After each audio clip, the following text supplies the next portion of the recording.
Hello everyone, welcome back to another episode of Tech Helpline. In today's video, I'm going to show you how to activate JCPenney credit card online. Watch the video till the end and don't forget to subscribe to our channel if you've not yet. Press the notification bell so that you'll never miss another upcoming upload from us. Open up a web browser to get started. In the web address bar, type in jcpenney.syf.com and press enter. JCPenney credit card is a store-branded credit card that is offered by JCPenney, a department store chain with locations throughout the United States. Once you end up on this page, you'll need to first log into your credit card account.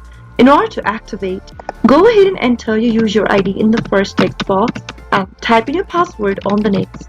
Finally, click on the Secure Login button, and once you're logged into your JCPenney account, click on the Credit Cards tab and click on Activate and follow the instructions to activate your credit card. Follow the on-screen prompts till the end in order to finish off the account activation. That is how it can be done. I hope the tutorial was helpful to you. If it was, go ahead and give us a thumbs up. I'll be back soon with more videos like this. Thank you for watching.